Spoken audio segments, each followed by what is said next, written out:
I got promoted and recruited based on results. Yeah. The speed of results and the extent of the improvements made.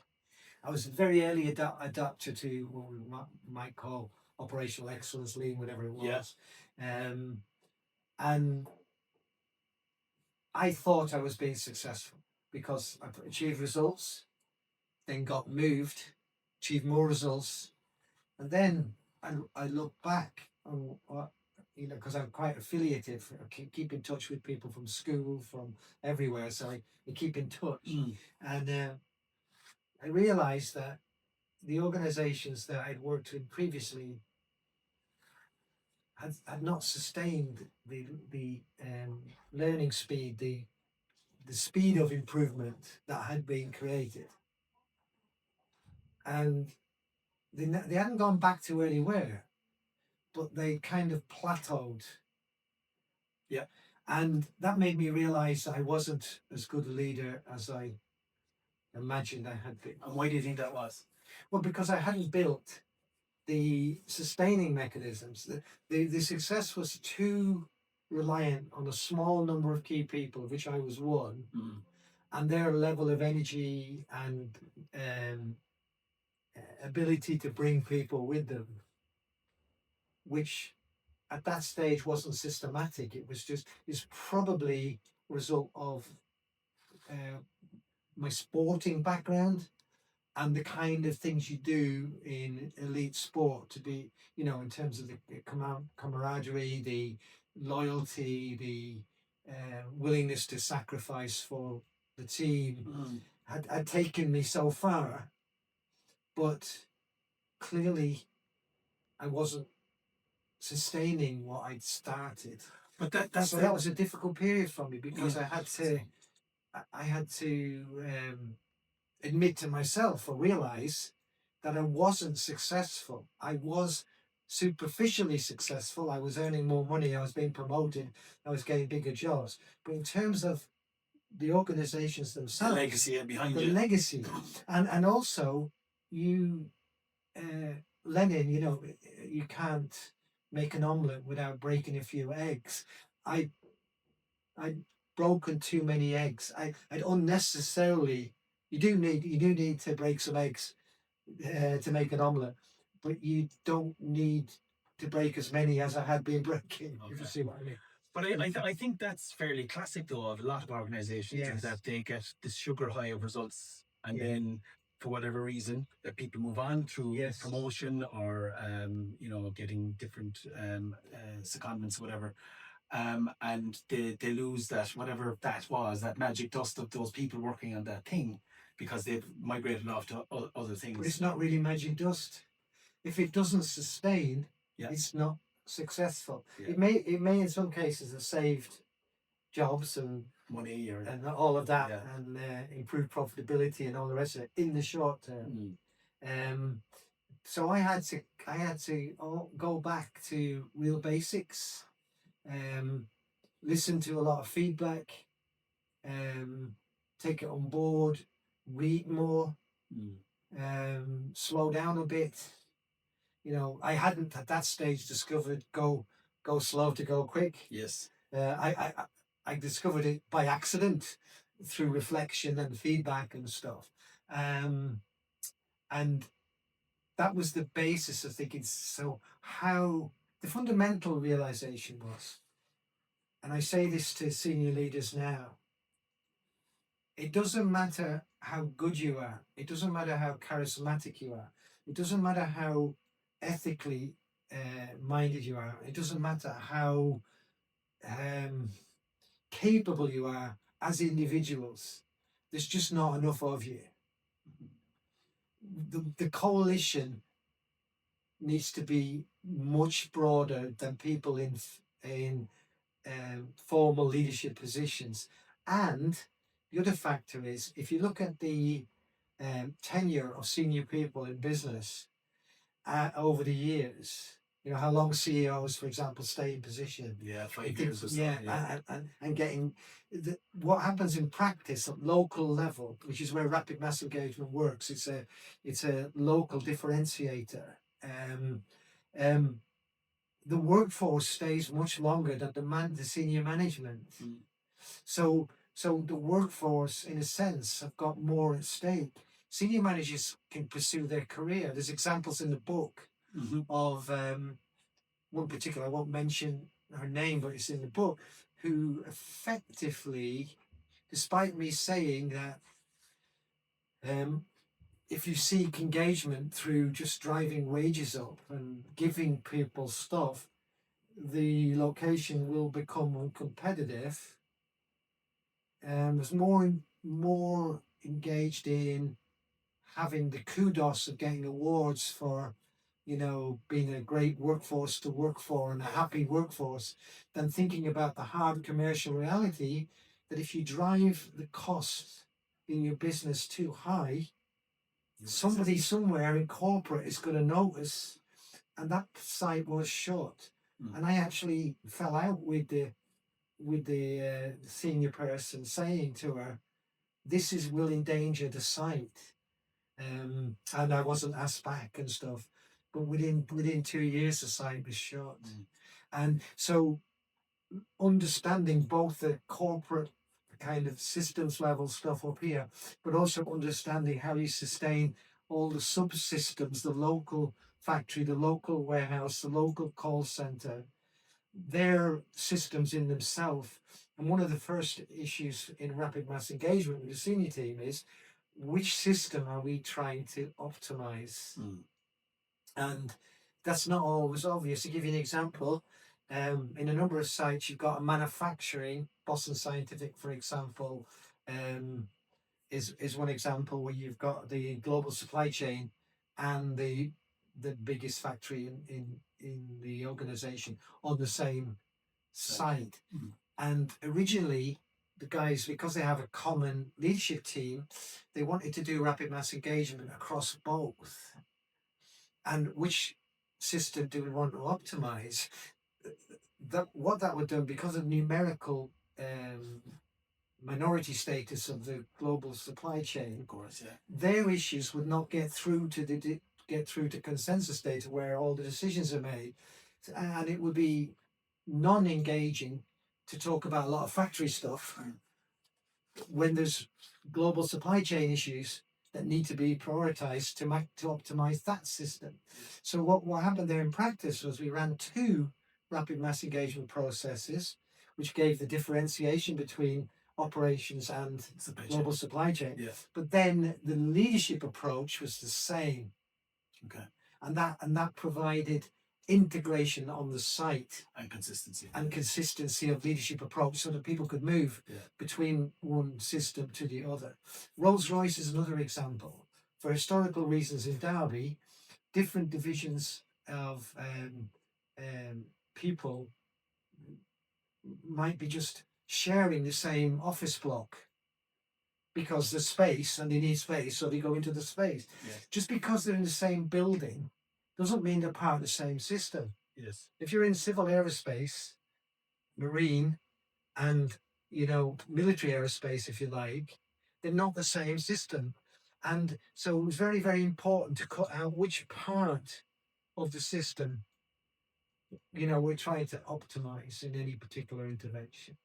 And just talk to me about the rapid part of it, right? Because so when you read through the book, you could have a degree of skepticism in terms of how rapid is rapid, right? So 5 days and all this. So talk to me about that. So how so you even learned from your own experience that there was elements in your early career going a little bit too fast. So talk to me about that. And also there's experience and continuous learning. Every time a rapid mass engagement is implemented, it's different than the others. Because one of the key parts of that is the emergent nature of it.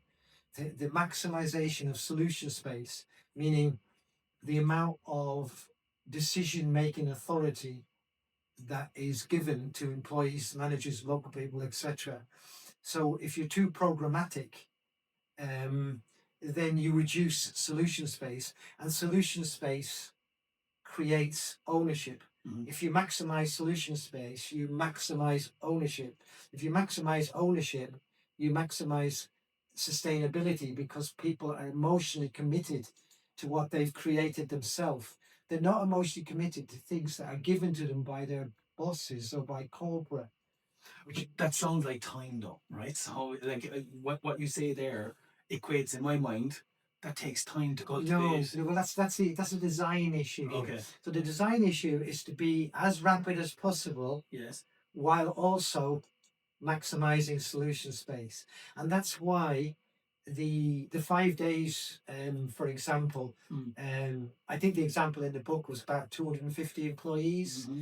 Well, if you think about that, if you have workshops with 34 people, in that particular case, you could get at least 68 people involved, engaged, making decisions immediately in each day. So, you have 70 people times, 3 days is 210. So do you see where we're getting? Yes. And then you need the day for the actual consensus day, and you need the half day for creating the local culture from what's been prioritized by the employees themselves, and that's done by a group elected by consensus day itself. So tell me more about that. How does that work then? So we arrive into an organization who need this. They've identified this need, and we've scoped out the system that we're trying to improve. Well, initially they might think they need it. Okay, go on. So So one of the key things is helping organizations realize when, first of all, there's a number of options. Yeah. Rapid mass engagement itself, classically as described in the book, is a particular way of achieving this, but it has certain requirements in the organization for that to work. Mm-hmm. So the quality of the senior leadership team, for example, the willingness to take risks emotionally, personally. There's a lot of in the classic approach, which I think is the reason it's in the book is it's the one that creates the best results, mm-hmm. predictably best results, yeah. And the sustainably best results. Classic example: Richard Davis in Coca-Cola in North London.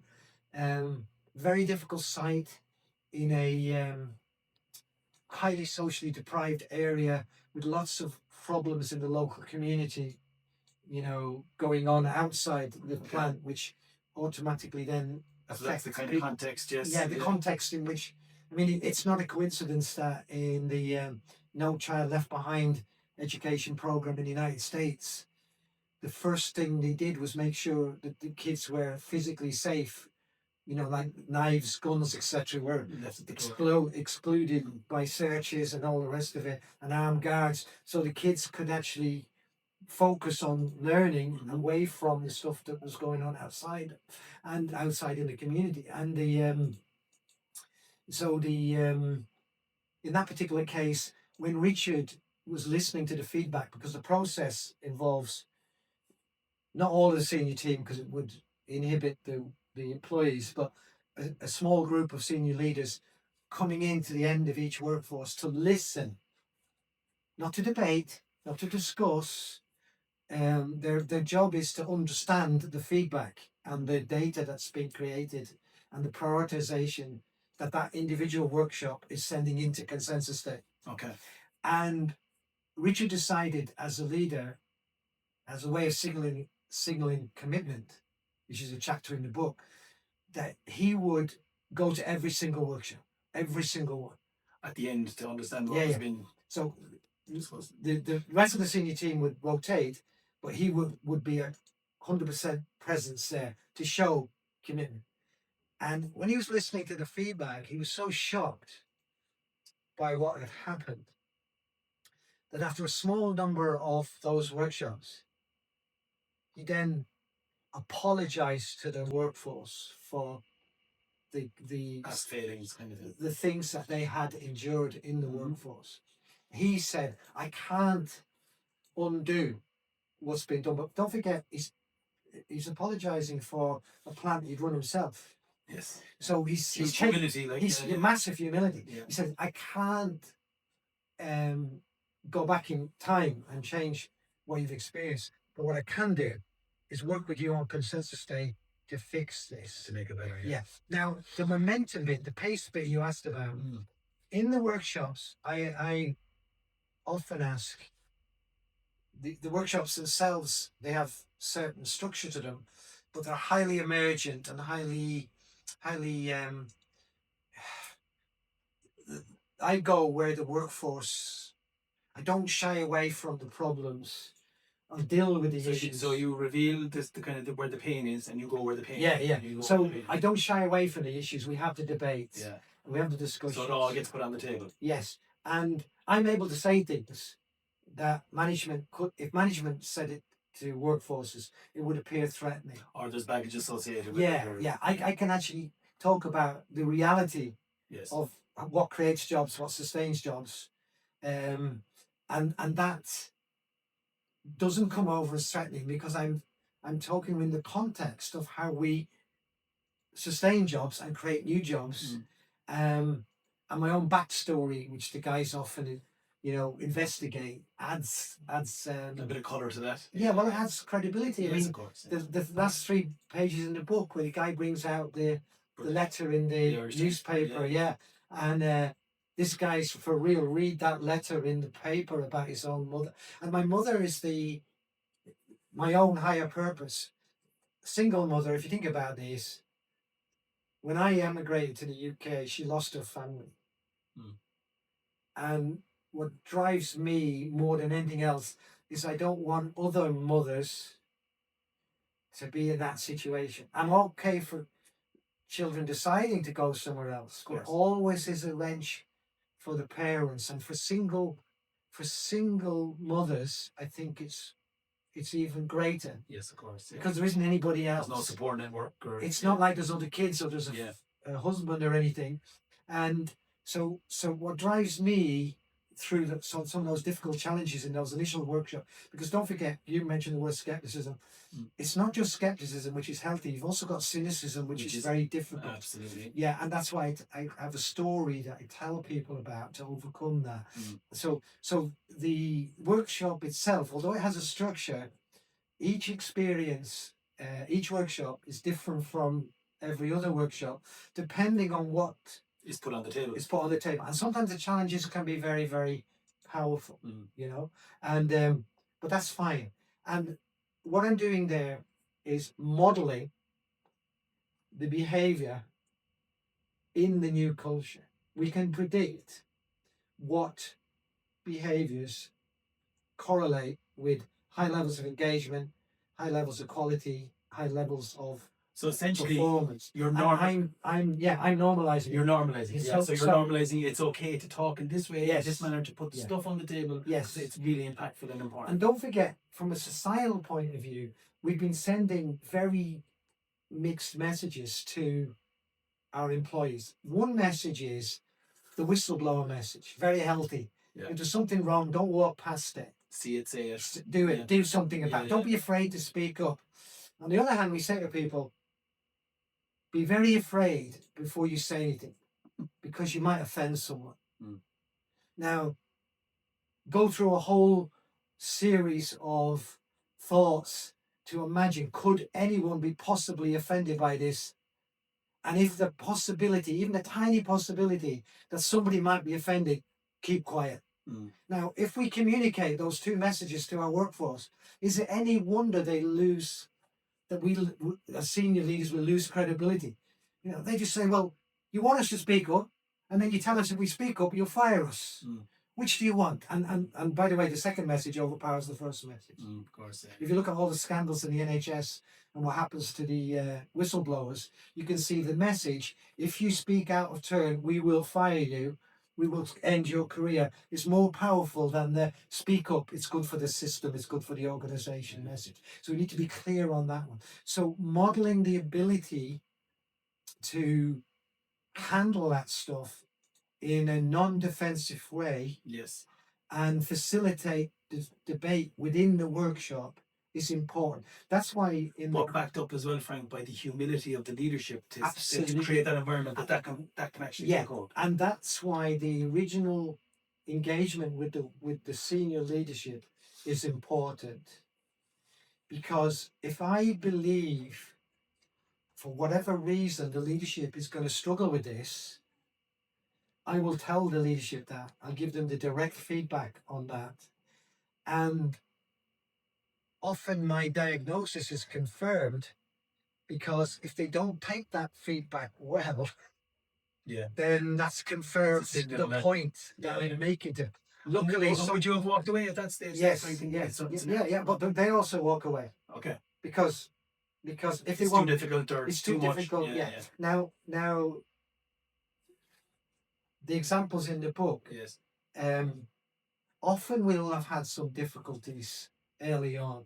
I mean, lightheartedly, I remember James Lyons at Boston Scientific is one of the most outstanding leaders I've ever worked with. I mentioned him in the book and what he did on Consensus Day. And James we were sitting in the office chatting how it's going, etc.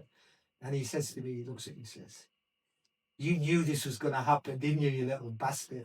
And I said, "Yeah, I did." He said, "Well, why didn't you tell us?" And I said, it's light-hearted discussion.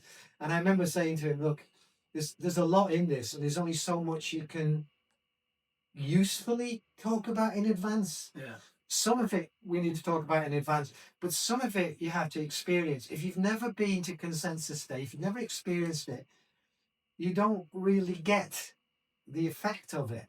So there's no point in a lot of hypothesizing about what might happen. The system, the design here is emergent. Yes. And that adds the authenticity to the workforce. If the workforce thinks, and I got that mistake wrong in one case where I was trying to help the facilitators, but it actually backfired, because the cynics said by preparing all this stuff for the facilitators, that showed that it was preordained, and that undermined that process, which was a tragedy. It still did a lot of good, but it massively sub-optimized compared to where it could have been. But the emergent nature of it means that it's got a rawness to it. It's got an authenticity to it, and the workforce can see the power there. It's our words in here. Yeah, it's our stuff. And part of the process is quoting statements made verbatim, yeah, and including them on the agenda for Consensus Day, so that people can see, people can trace. Yes. So it's a bit like quality trace. You can see, I said this, that turned into agenda item 3. Agenda item 3 led to these items on the change plan. I did it. And in the training, that the internal facilitator, I designed the training, and I trained them to do it. In the training, we have a card game, and we have the new behavioural standards on the card. And on the cards, there are direct quotes from the employees.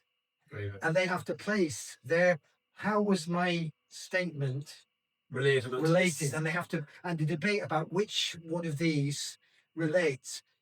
And it's lovely, because the facilitators tell me when an employee picks up a card and goes, "I said that."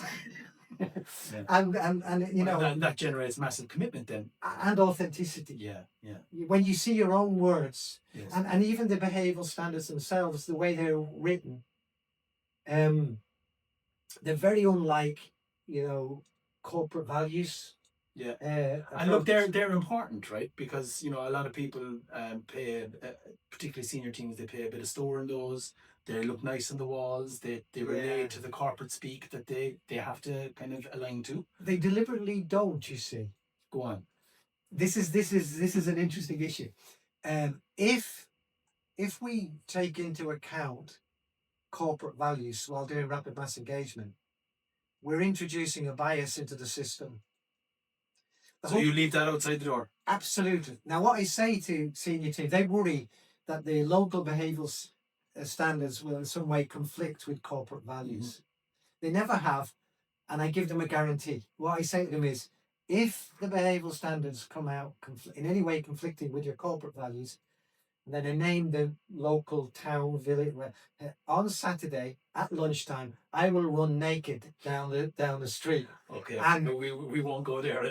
yeah, and it's I've never had to do that. Okay. But what we do, what subsequently, to help people who've not been through the process from corporate, a piece of work does go on to say this behavioural standard enables this value or is related to this value. Okay, so retrospectively, so the guide rails remain intact through. yes, Yes. and this is an important, for senior leaders in particular, this is very important. The balance between integration and differentiation is one of the most important corporate decisions any senior group has to make, and even at local level, it's also relevant. But for the guys managing all these local rapid mass engagements, I help them with the idea that differentiation is maximized through rapid mass engagement. It's locally sensitive, it's locally created, it's in the language of the local people, it relates to their history. You're from Ireland, and you know that the west of Ireland suffered far more from emigration after the famine than any other part. Yeah. Even people within Ireland, from Dublin, for example, can fail to understand how important that feeling in the west of Ireland is about families. You know, I've joked with you before, Harry Kane scoring 2 goals last night, or sorry, 1 goal last night, but 2 the other night. The only brother that went to London from that Galway family was Harry Kane's dad, you know, I get annoyed about that every time. But if we can reduce immigration from Ireland, we get a better football team. Yeah, so that's another reason for doing it. But one of the issues in the higher purpose behind rapid mass engagement, not just purpose, higher purpose, yes, is for a Galway site. So a lot of people would have been from Galway, Mayo, Clare, yeah, Donegal. So they would have suffered that involuntary family displacement. Yeah. displacement. And if it's to Australia, if it's to America, a lot of people never came back. The American way, yeah. Yeah. And it part of it for Boston Scientific in Galway was a future for our family and friends in the West. In other words, they don't have to go away. Yeah. We can build, and that particular site's increased by 1,000 since the rapid. Now, not purely due to the rapid mass engagement. You're talking about superb leaders and growth and great people, great corporate support.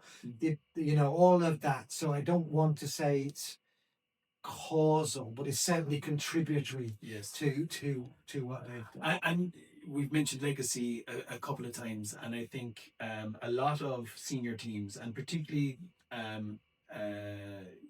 family-owned SMEs that are growing, have that they want to have that anchor in their communities, and corporate try to replicate that. And I think in Ireland there is a kind of a magic sauce around that as well. Well, you're from Cork, aren't you? Yeah. Macroom, right? Mallow. Yeah. Mallow, sorry. Yeah. Sorry, that's right. I should have remembered that. Apologies. Yeah. But Cork has its own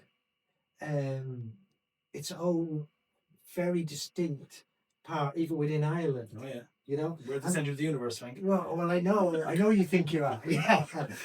But but even things like the garrison towns in West Cork, established to intercept the Spanish Armada during that time, that has a legacy. Yeah. And things like that. And the Jewish quarter in Cork is important. Yeah. It's one of the few parts in Ireland where there is a established Jewish, if you like, community. Yeah. All of those things make Cork different. And from a differentiation point of view, if it's our site and our point of difference, and our community and our history and our language, it's very different from something we've been asked to adopt that have been created by some PR experts in corporate headquarters. Now, from a corporate point of view, you have to have integration as well. Yes. The sweet sauce is getting the right balance. Yeah. So McDonald's, for example, the system of producing franchisable, very, very similar outputs in terms of the variation in quality, price, etc. for the local market. But the actual food itself has to be differentiated because people in America will eat different food than people in India. Yeah, there'll be some overlap. Yeah, yeah. But it has to be differentiated. My time in corporate life, perfume is very, very differentiated. So a perfume that can be trialed in Europe and do well can bomb in Asia. Okay.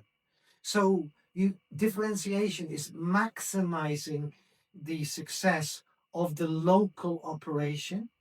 Integration is making sure that things that have to be the same are the same. And jives with the corporate kind Yes, of overarches. but what we tend to do is we tend to bounce between one and the other. To give you an example, I won't name the company, but one company that I'm very familiar with, they had two corporate scandals to do with the quality issue with two different products, lots of legal stuff, etc. Now they've come out of it fine, but in the meantime, a lot of cost, a lot of potential reputational damage. So the reaction to that was to say we don't control the local guys enough. So if we need to get more integrated. Yeah. But the reaction to the reaction is a lot of very, very talented leaders will not be second guessed like that by corporate and have left and joined other organizations.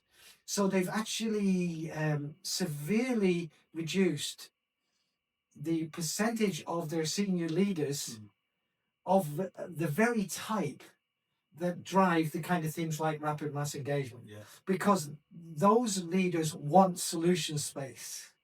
So to get the right balance between not having a quality problem that gets you in court and possibly damages consumers or whatever it is on the one hand, but on the other hand, not switching off people like me, if you like. I would, my reaction to that would have been exactly the same. I would just go on and join someone else. If you want to put that many guardrails around me, you don't respect me enough, I'll go and work for someone who does. And that would be exactly my feedback in that circumstance. But that's predictable. So you can predict that. So getting an organization to think about differentiation versus integration. So I've only talked about differentiation, but to show you the integration side. Corporate, and I've been in corporate, we have to decide, where do we invest? That means the playing field for all the different factories, the warehouse, has to be the same. They can't invent their own financial measures, which they can then, manipulate in the right way. So we have to watermelon KPIs and all that. All of that. Yeah. So we have to know that we're comparing apples with apples. So when we decide where to invest, then it'll be on the basis of where is most likely to be successful. We only got so much capital. We can only raise so much capital. We have to be careful where we spend it. Yes. And that's what I say to workforces as well. You want to have a level of customer service, a level of attitude towards the consumer and the customer that differentiate you. So in an Irish context, in a UK context, more in Ireland even than the UK, Irish organisations will never be able to compete on the cost of labour. That's not going to be possible. So you have to be better at all these other things. Now, all these other things are created through differentiation, but the actual cost of doing the operation has to be right. Otherwise, if my costs are too high here and I can get the same or similar results over there with lower costs, I'll move that factory or I'll just shut it down. Yeah. And if you look at the history of the first industrial wave in Ireland, Ford's in Cork, as a classic example, Dunlop, all of that, they were shut down by essentially strikes. So not getting not getting the industrial relations right, because there is a place obviously for trade unions, and within rapid mass engagement, there's a specific role for trade unions within that. which is absolutely 100% aligned with the original values of the trade union movement. You know, the original trade union movement wanted people to go home safe. Yeah. They wanted them to have opportunities. They wanted to get education. Jobs, All of that. Yeah. They wanted a good community. They wanted people to live in good housing. All of that. Rapid mass engagement. That's 100% committed to that. What we can't have is people running political anti-capitalist campaigns against us while we're trying to compete for capital with other organizations or the same organization, or even within this. In that sense, you're competing with other locations in your own network, and that's a reality. And so getting that kind of thing. Now, corporate values play a part there in terms of saying this is the kind of behaviours we all want to have. But the vision for me at local level is that the leadership process and the overall process has to be so aligned and perceived by employees as standard, not in the sense of roboticized, but the vision would be that if an employee's thinking of applying for another job in the organization, they wouldn't hesitate for a second, and they wouldn't even inquire too much about who the boss would be, because they'd know the system would produce good bosses. It's a consistency thing rather than a robotic. In terms of outputs. In terms of outputs. So the level and quality of recognition, the level and quality of coaching, the level and quality of constructive feedback, how clear and mutual the expectations were, how they managed overcommitment rather than dealing with resilience. And performance as well. Yeah, all of that. All of that produces performance. Yeah. The combined cumulative and integrated in a systems thinking sense of all those inputs is what creates performance. Yes. You don't create performance directly. Performance is an outcome of these inputs. No, I understand. Obviously, I understand that. But in terms of underperformance, being consistent in terms of managing that. So that's a big one. So there's a quiet majority of people who perform well. Absolutely. Who put up with underperformance and also put up with leaders who don't address. They don't put up with it. And then there's a quiet resignation that happens. That's one of the things that happens. Another thing is I'll go and work for somebody else who listens to me and deals with that. Yeah. You're absolutely 100% correct there. The thing that listening to, now hundreds of thousands of employees talking about their leaders in those workshops, because obviously leadership issues come up in a workshop.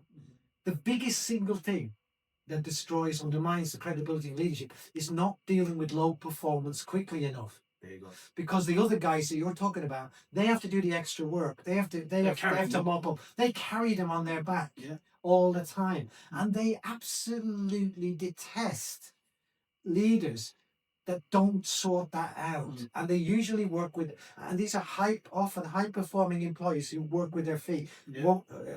And tap into that discretionary effort all the time. Now, that if you've been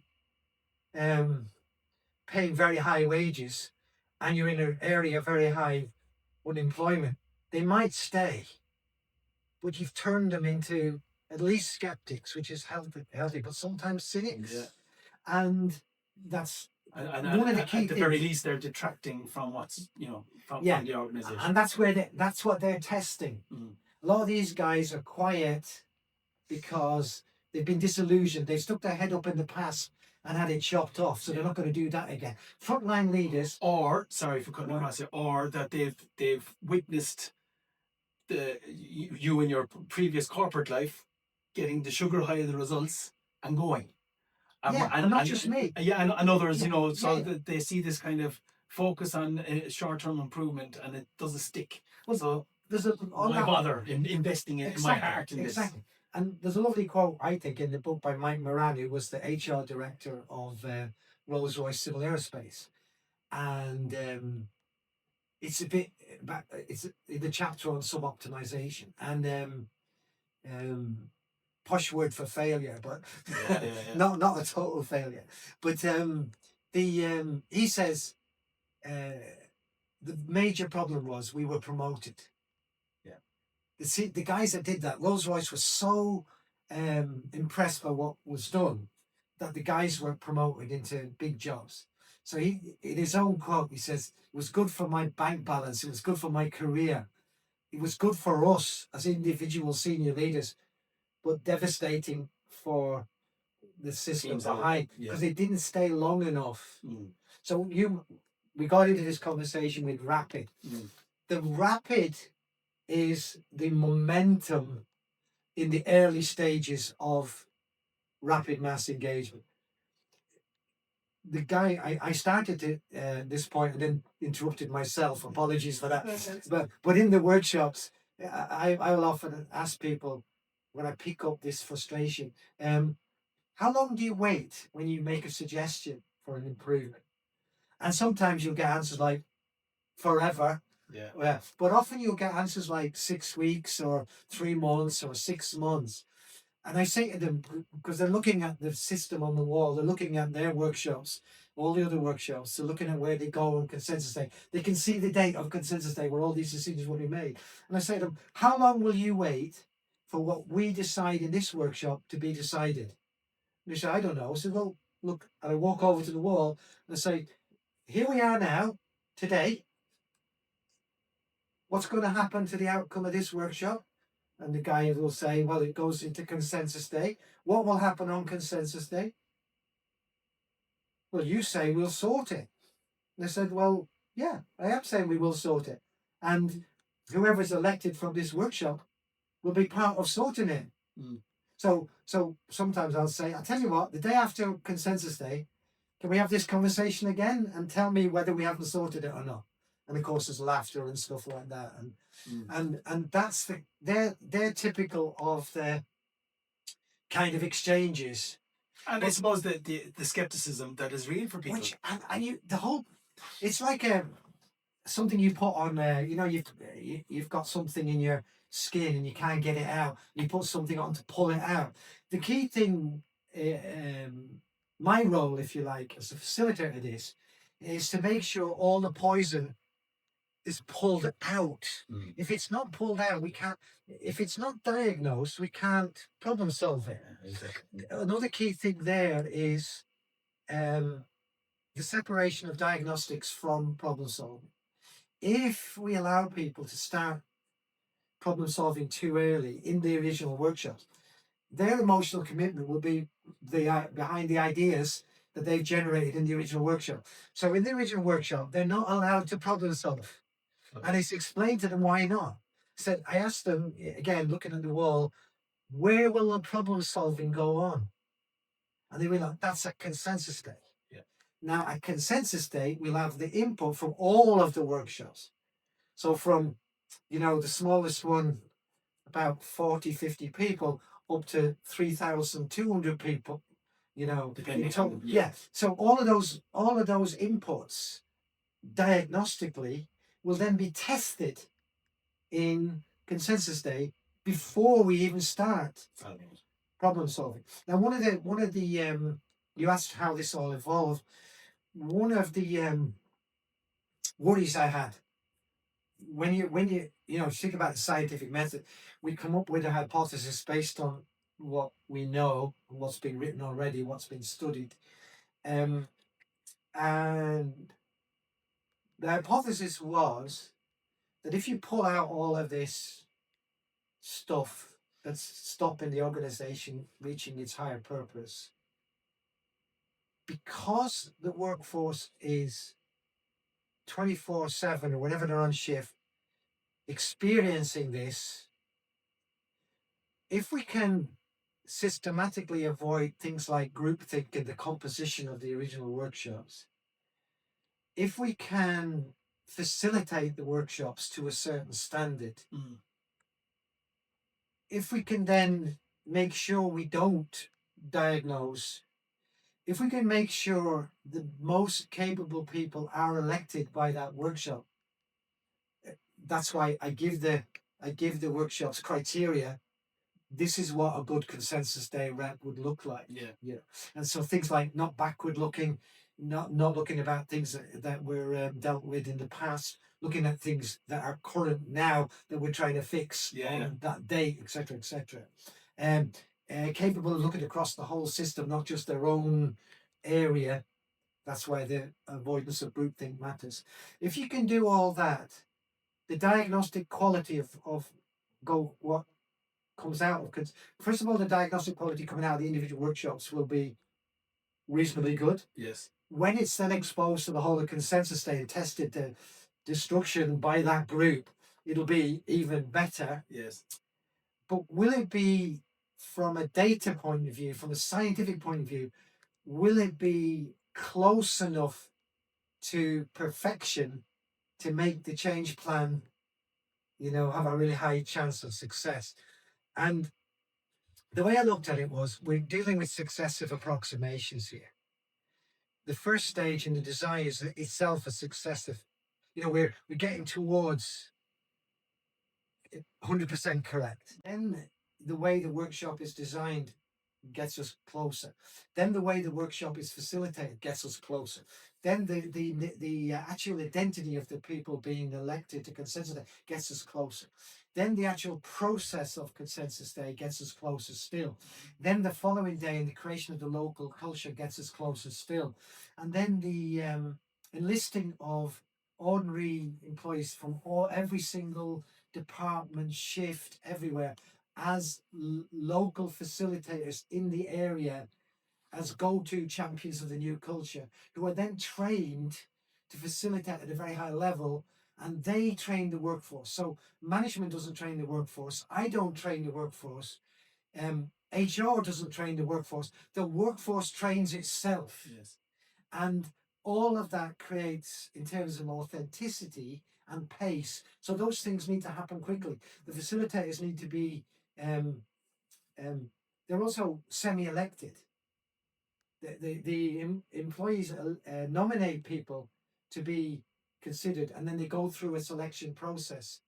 So the selection process makes sure they are capable of being a facilitator at that level. It's quite Roman in its construct. Yeah, exactly. Exactly. Yeah. So, but my worry early on was, when we test this out in practice the first time we do it, what will the results be? Yeah.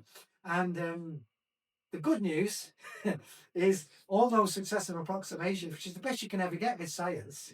Yeah. As Popper taught loads of people, you can never say you've proved anything, because tomorrow something might be discovered which disproves what you thought you proved. So all you can ever do in science is say, up to now, despite lots of years of best efforts, we haven't been able to disprove this yet.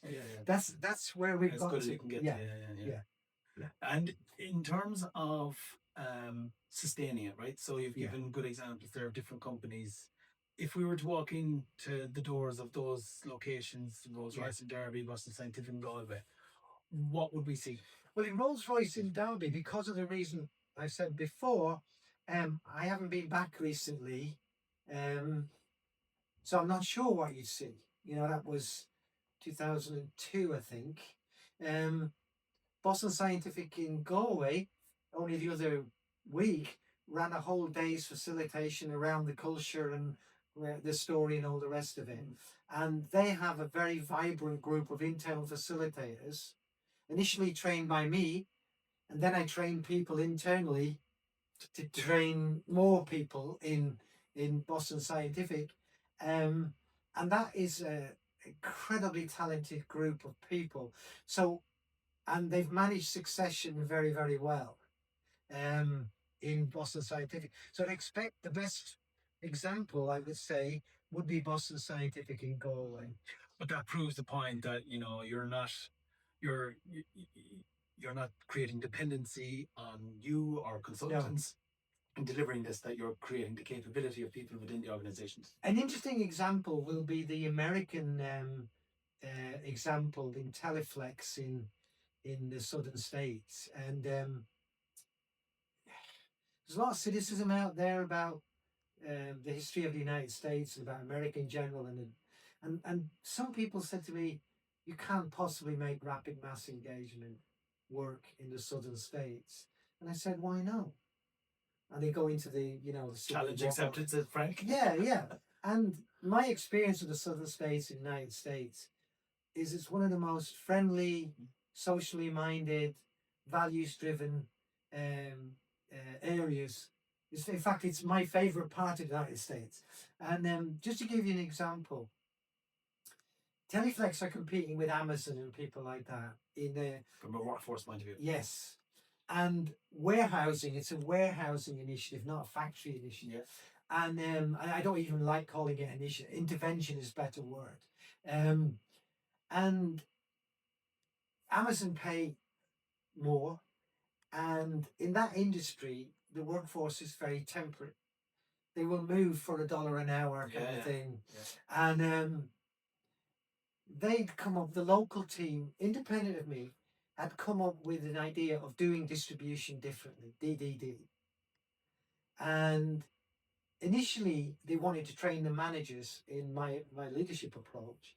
But when they got into it, they realized actually rapid mass engagement would be far better. So that's relatively recent, 2024. So it's going to be interesting to see what happens. They've had an external shock in the implementation of a corporate IT system that went wrong and took a lot longer. So it's not unusual either. Yeah, it's distributed. It's reduced the momentum that was planned. Yeah. So it's going to be interesting to see how they come out of that. I'm back with them in August, and we're doing some stuff, and they're getting the stuff going again. So that's going to be an interesting challenge for anyone in the United States. But just to give you a lovely story from there, they have a program independent of rapid mass engagement. It shows the values of the senior team. They have a program to give people who no other employer would employ a chance as part of their doing distribution. So having a higher purpose for them was a doddle. All they had to do was what they were doing already, and to plug that into. Yeah. And in the workshops, these employees who would never be given a job anywhere else are obviously part of it because the entire workforce is part of it. And when they spoke, because there's part of it where you have to speak about your life experience and not just your work experience. And when they said things like, in my whole life, no one's ever given me a chance before I came here. Tears in the room, etc. And in terms of the behavioural data we got from those workshops were marvellous foundation for their behavioural standards. But anyway, on Consensus Day, one of the guys was elected to go to Consensus Day, and the nature of his condition is that he can't stay still. He has to keep moving, which in a warehouse where you're moving things around all the time is actually ideal for him. And anyway, we were in a break in Consensus Day, and the top man, John Ray, behind all this, he was laid back from the break. So I'm sitting in the big circle, and because this other lad is walking around, already everyone else is sitting down. I say to him, would you go and get John, please? Anyway, using the old vernacular, he goes just outside the group and shouts, John Ray, get your ass in here now! And in terms of demonstrating lack of hierarchy, and because obviously John comes running and all the rest of it, and the way he dealt with it, and each of the facilitators in the training used that example as an example of we're all in this. We do different jobs, but as human beings, we're all human beings. Yeah, and there's a flat hierarchy. And and also that's real diversity. Yes, that's not the politicized stuff that's caused all the problems. There's a danger in society that we throw the good diversity out with the dangerous political stuff. But we mustn't throw the baby out with the bathwater. Giving opportunities to people who don't get opportunities for whatever reasons is a massively important part of this. And I call it real diversity, cognitive diversity, that the the political guys never want to talk about, anti-Jewish racism. They never want to talk about that either. You've got to include all racism. You can't say racism against some people is bad, but against other people is okay. So genuine, authentic diversity is massively important, and that was a lovely example of it in practice. And I mean, the number of times I actually cried myself listening to the testimony of what their life was like before they went there. So I believe they've got the basis of an values basis. They've had this blow with the IT system causing it, but I predict that they will be a very, very, they've already have been, but they'll get it going again, and they'll be successful. So ask me in about a year, man. Yeah. We'll get people to go and have a look at their site.